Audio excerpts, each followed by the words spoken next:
فأنا ناصح لإخواني بالصدع بالحق تبيض وجوههم. السكوت في مسألة الحزبية يضرها، فاصدع بما تؤمر وأعرض عن المشركين. سلامي على دماج ورجالها والشيخ يحيى ودار العلم يا سعد بانيها. الرحمن الرحيم. الحمد لله رب العالمين. أشهد أن لا إله إلا الله وحده لا شريك له وأشهد أن محمدا عبده ورسوله. اللهم صل على محمد عبدك ورسولك وعلى آله وأصحابه أجمعين. Amma ba'd. Kita masuk kepada tafsir firman Allah Ta'ala ayat yang ke 165 sehingga 167, yaitu firman Allah Subhanahu wa Ta'ala, wa minan nasi may yattakhidhu min dunillahi andadan yuhibbunahum kahubbillah. Dan ada di antara manusia orang yang mengambil selain Allah sebagai tandingan-tandingan, yang mana mereka mencintai tandingan-tandingan tadi seperti kecintaan pada Allah. Walladzina amanu asyaddu hubban lillah.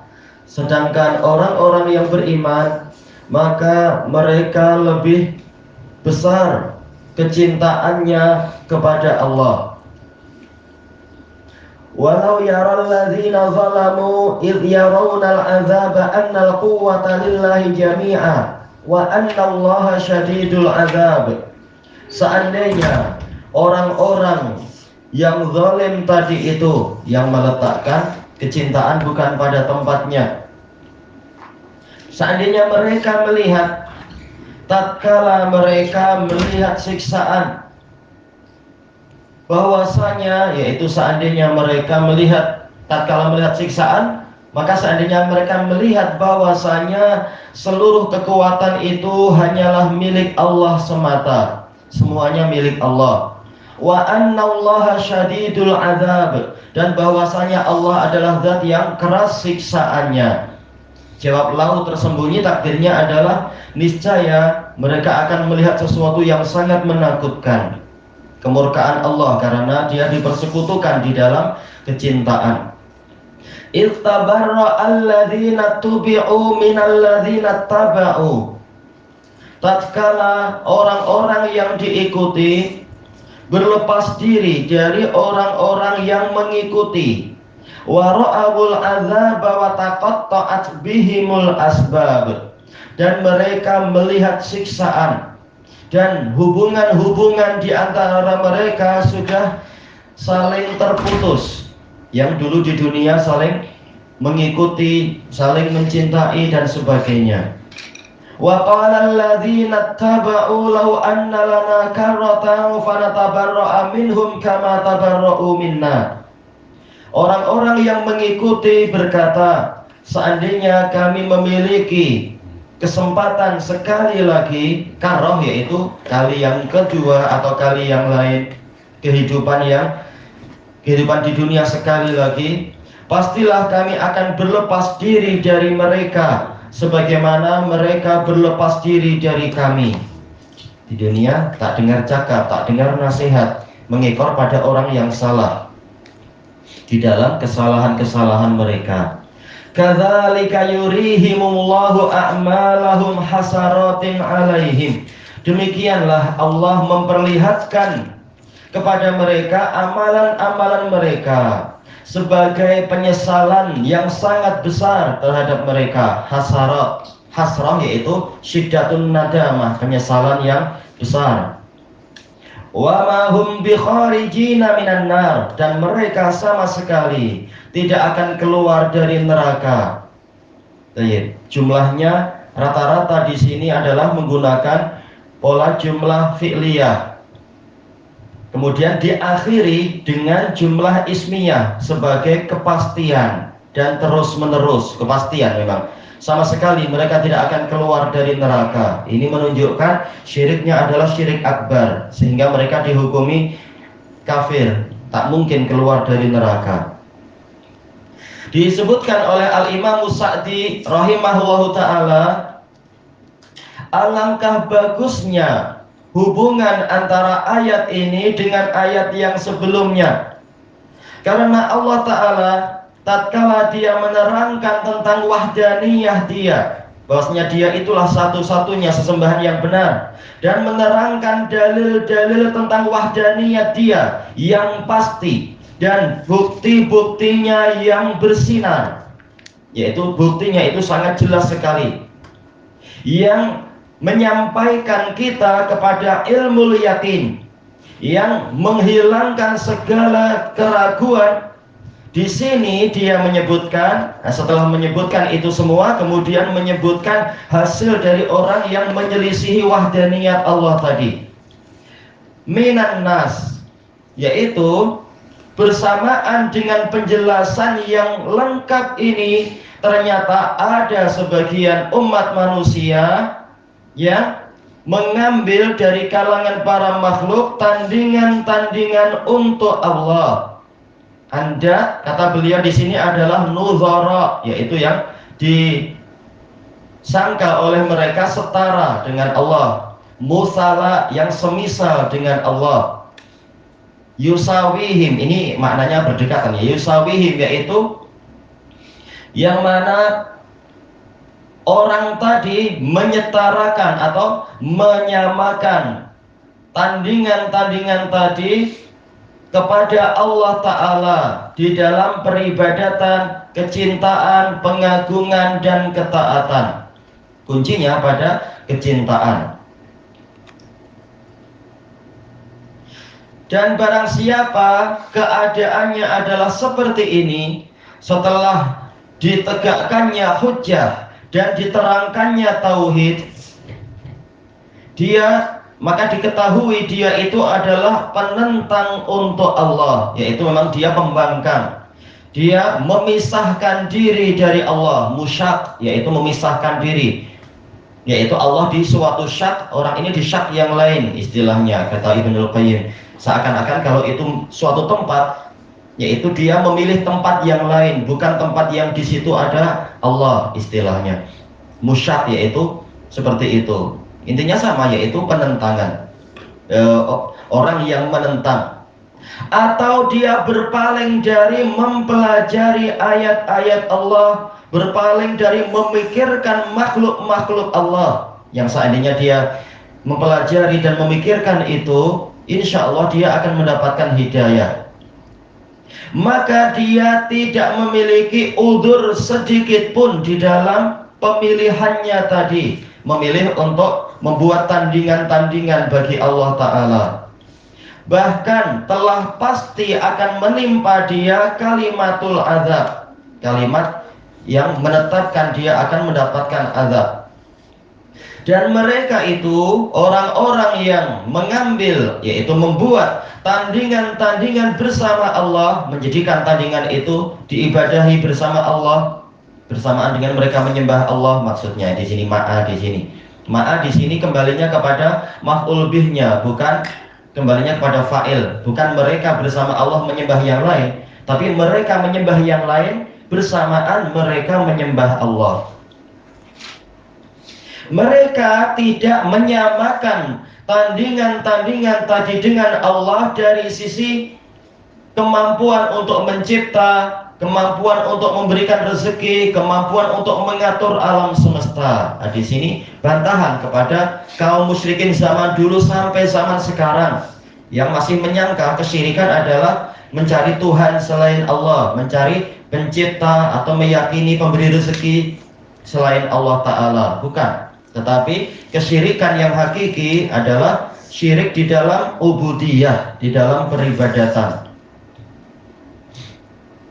Itu pun zaman sekarang kesyirikannya bukan lagi seperti kesyirikan zaman dulu yang masih meyakini rububiyah hanya untuk Allah. Yang sekarang dirusak oleh orang-orang Sufiyah dan Syiah dengan kerusakan yang lebih parah dari zaman jahiliyah. Meyakini wali-wali kutub itu mengatur alam semesta, menumbuhkan tanaman, menghidupkan yaitu apa? Menjadikan bayi-bayi lahir dengan selamat dan seterusnya, seperti keyakinan yang ditulis di kitab-kitab sufiyah itu, wali-wali kutub mengatur itu. Naudzubillah, ini kesyirikan yang ahli jahiliyah rata-rata tidak mencapai itu. Naudzubillah.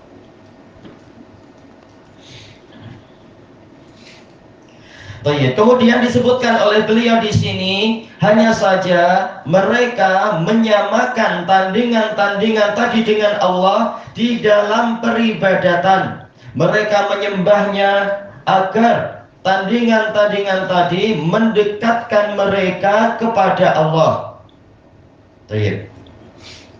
Dan di dalam firman Allah Ta'ala, yattakhidhu mayyattakhidhu min dunillahi andada, ada dalil bahwasanya Allah Ta'ala tidak memiliki tandingan. Hanya saja kaum musyrikin itulah yang menjadikan sebagian makhluk sebagai tandingan-tandingan untuk Allah, yaitu sekedar nama saja. Prakteknya, yaitu kenyataannya makhluk tadi cuma makhluk, mereka bukan tandingan Allah. Tapi ini nama-nama yang mereka buat-buat sendiri. Itu hanyalah lafaz yang kosong dari makna, yaitu tak ada hakikatnya.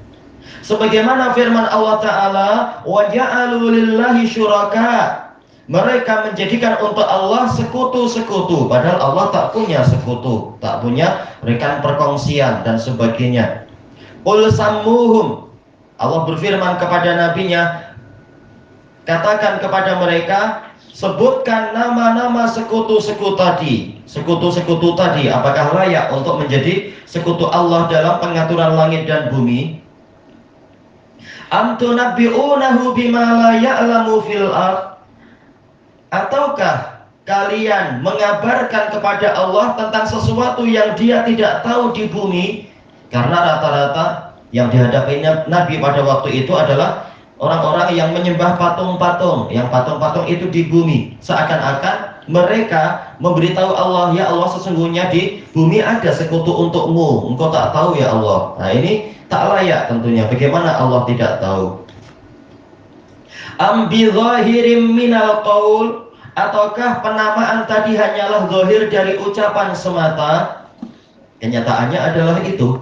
Karena prakteknya segala patung-patung dan yang lainnya tadi tidak layak disamakan dengan Allah Ta'ala, tidak layak mendapatkan kecintaan dan seterusnya seperti mencintai Allah Ta'ala. In hiya illa asma'un sammaitumuha antum wa aba'ukum ma anzalallahu biha min sultan. Ini ayat yang lain, dalil juga di situ. Tidaklah nama-nama tadi itu kecuali nama-nama yang diberikan oleh kalian dan nenek moyang kalian, yang sifatnya adalah Allah tidak menurunkan argumentasi yang mendukung adanya nama-nama tadi. Tidak ada izin dari Allah untuk kalian membuat persekutuan tadi itu. Iyattabi'una illa dhann, mereka tidak mengikuti kecuali persangkaan belaka. Dan itu kebiasaan orang-orang yang akalnya lemah. Ada suatu benda yang punya keajaiban sedikit saja, langsung diagungkan. Seperti yang anak baca di surat kabar, ketika di India lahir anak lembu tapi matanya satu di tengah, langsung mereka sembah katanya. Ini adalah Tuhan, ini adalah Tuhan. Nah, kalau dia Tuhan, kenapa induknya tidak dijadikan sebagai Tuhan sekalian dan seterusnya? Sekedar mata hilang satu tidak dianggap Tuhan karena ajaib. Ini akal yang sangat rusak. Seperti yang di Indonesia ataupun di beberapa tempat itu keris mampu berdiri sudah diagung-agungkan. Anak baca di surat kabar itu dengan alasan apa? Ini melebihi kebiasaan. Padahal senang aja, jin disuruh untuk pegang terus, itu senang aja. Tapi sudah dianggap sebagai Tuhan keris itu. Terus dikasih nama kiai ini, kiai itu, kerisnya diberi nama itu. Itu adalah kesyirikan dan kejahilan. Kemudian beliau mengatakan, maka makhluk dia bukanlah tandingan untuk Allah, karena Allah itulah satu-satunya pencipta, sementara yang lain hanyalah yang diciptakan. Bagaimana yang diciptakan lalu naik menjadi makhluk? Tidak seperti keyakinan sebagian orang Cina Yaitu manusia kalau dia mampu melatih diri naik pada tahapan ini, suatu saat dia boleh ikut ujian, ikut seleksi untuk naik posisi sebagai dewa dan seterusnya. Ini khayalan yang terlalu parah. Kalau sakit masuk ke hospital juga, gimana mau jadi dewa, mau jadi Tuhan atau apa aja itu. Kemudian kata beliau, maka Ar-Rabb, yaitu pencipta dan sebagainya, Ar-Razik yang memberikan rezeki, ya, berarti ini zahirnya bukan sifat ya, tapi Ar-Razik sebagai khobar. Maka pencipta alam semesta, dia itulah pemberi rezeki. Sementara yang lain semuanya hanyalah makhluk yang diberi rezeki. Dan Allah itulah satu-satunya yang maha kaya, sedangkan kalian itu fuqara, termasuk patung-patung itu dan dewa-dewa itu semua, atau apa saja itu jin-jin, semuanya adalah fuqara, sangat tergantung kepada Allah Ta'ala. Allah itulah yang sempurna dari segala sisinya, sementara seluruh hambanya mereka adalah makhluk yang kurang dari segala sisinya, penuh dengan kekurangan. Dan Allah itulah satu-satunya yang mampu memberikan manfaat, menimpakan madarat, dan seterusnya. Sedangkan makhluk, dia tidak punya hak untuk, tidak punya kemampuan untuk memberikan manfaat ataupun menimpakan madarat. Dan urusan ini sedikit pun, yaitu segala urusan mereka tak ada kemampuan apapun. Tanpa izin Allah tak mampu apa-apa. Maka diketahuilah dengan pengetahuan yang sampai tingkat keyakinan batilnya ucapan orang yang mengambil selain Allah sebagai sesembahan-sesembahan dan sebagai tandingan-tandingan. Sama saja makhluk tadi itu adalah malaikat, ataukah nabi, ataupun orang soleh, maupun patung dan yang lainnya. Dan bahwasanya Allah itulah satu-satunya yang berhak untuk dicintai secara sempurna dan mendapatkan penghinaan diri secara lengkap, yaitu kita menghinakan diri kepada Allah Ta'ala, bukan menghinakan diri pada yang lain. Makanya di dalam syariat Islam, dalam syariat umat Muhammad SAW dilarang untuk inhina, yaitu membungkukkan badan sebagai penghormatan. Tapi kalau membungkukkan badan tujuannya untuk mencium kening orang tua kita lebih pendek misalkan, itu di luar pembahasan. Atau yaitu mencium tangan ulama, mencium tangan siapa lagi yang disebutkan di dalam dalil-dalil para sahabat itu, mencium tangan ahlul bait. Nah ini tak masalah, niatnya bukan untuk membungkukkan badan, tapi mungkin karena tangan dia lebih rendah posisinya dan seterusnya. Demikian pula menghilangkan gangguan di jalan, mau tidak mau kita membungkuk biasanya.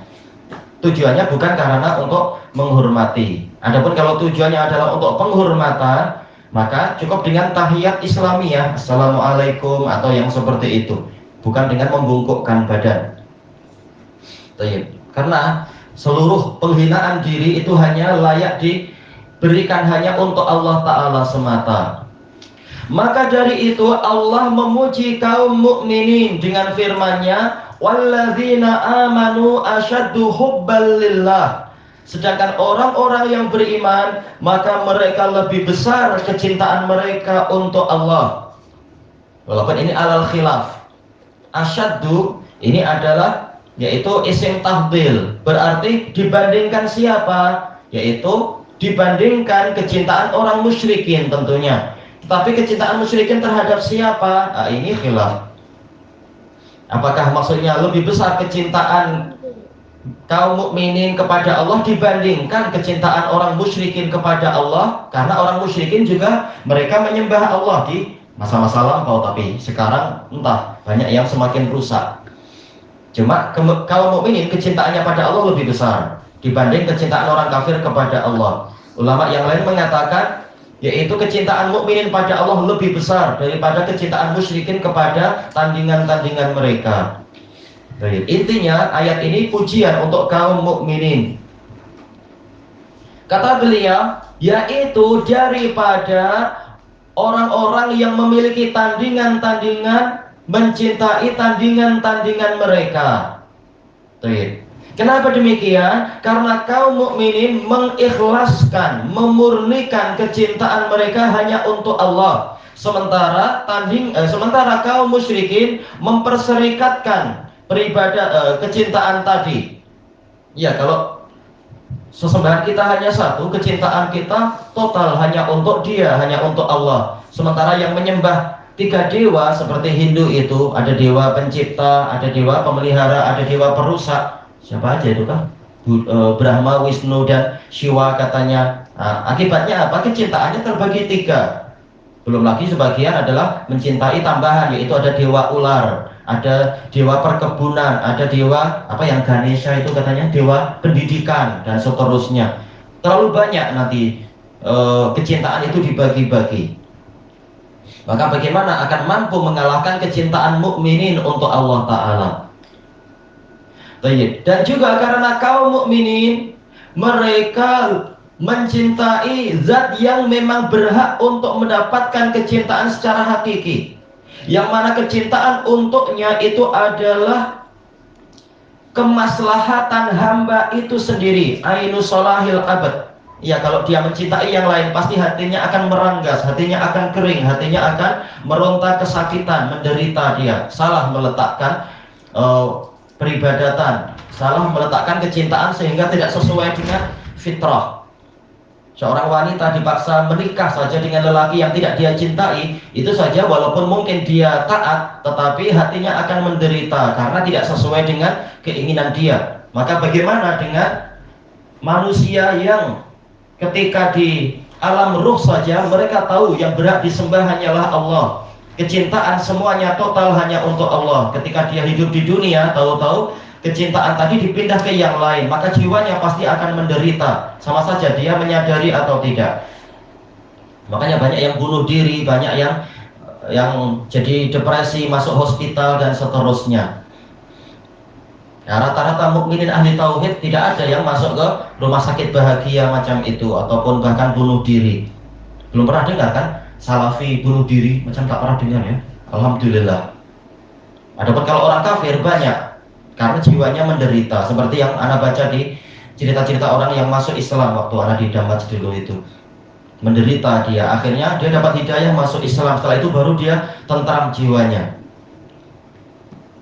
Demikian pula kecintaan kepada Allah ini adalah ainu sa'adatih, yaitu kebahagiaan dia itu sendiri. Memang kuncinya di situ. Tapi kenapa ada orang muslim yang bunuh diri? Nah, lihat tauhidnya betul atau tidak. Rata-rata yang bunuh diri berarti dia tak kenal Allah, atau kenal cuma dari sisi yang sangat dangkal sekali. Allahul musta'an.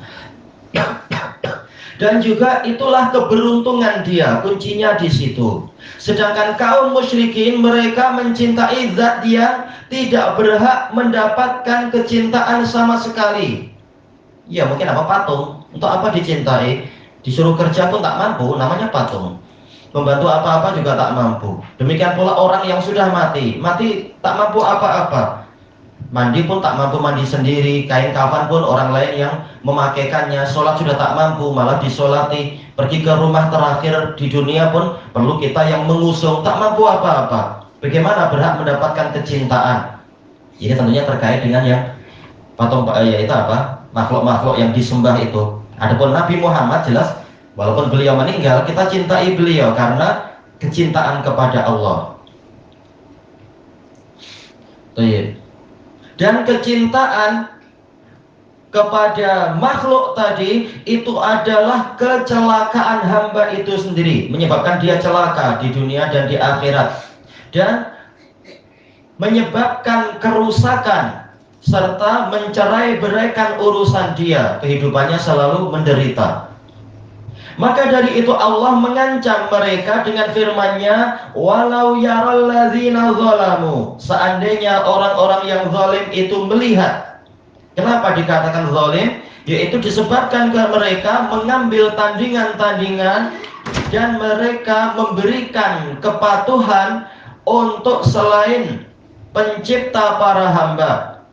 Mereka menzalimi makhluk karena menghalangi makhluk dari jalan Allah. Iya, menyebabkan anak-anak mereka atau teman-teman mereka atau tetangga mereka jadi tidak menyembah Allah sebagaimana mestinya. Karena orang kafir juga banyak berdakwah, dakwah yang salah. Dan juga karena mereka berusaha untuk membahayakan para makhluk. Sama saja mereka sadar atau tidak sadar. Karena kesyirikan itu mendatangkan kesialan. Maksiat saja mendatangkan bencana, apalagi maksiat terbesar. Jelas itu penyebab datangnya berbagai bencana. Baik, kelanjutannya di masa hadapan insya Allah, wallahu a'lam. Sekarang pada sini intinya adalah kecintaan. Iya, karena dijelaskan oleh Imam Ibnul Qayyim rahimahullah di dalam kitab beliau Ad-Da'u wa Dawa, dan juga Syekhul Islam di dalam Majmu'ul Fatawa, seluruh gerakan di alam ulwi dan alam sufli, alam atas dan alam bawah, itu dibangun di atas kecintaan. Makanya kuncinya ada pada kecintaan. Makanya beliau mengatakan seorang ayah kenapa rela, apa istilahnya itu ya, perah keringat banting tulang, walaupun nggak sampai lah banting tulang, tapi istilahnya kerja ini itu dari pagi sampai petang sampai pagi lagi. Untuk apa? Karena mencintai anak dan istrinya, dan juga apa? Mencintai diri sendiri demi kemaslahatan diri sendiri. Demikian pula para malaikat, kenapa mereka rela menjalankan ini itu zikir dan tidak pernah bosan, karena mereka mencintai Allah. Jadi seluruh gerakan itu dibangun di atas kecintaan. Baik, makanya barang siapa kecintaan diberikan kepada selain Allah, nah memang dia syiriknya adalah syirik akbar. Kalau diberikan hanya untuk Allah, nah inilah inti dari tauhid. Dijelaskan oleh Ibnul Qayyim di dalam kitab Rawdatul Muhibbin dan Syekhul Islam di dalam kitab Al-Ahkam, dalam kitab beliau apa itu? Tuhfah Al-Iratiyah fil A'malil Qalbiyah. Beliau mengatakan kecintaan itu bertingkat-tingkat. Kecintaan tertinggi adalah at-tatayyum, artinya adalah at-ta'abbud. Nah, makanya memang ibadah itu bagian tertinggi dari kecintaan.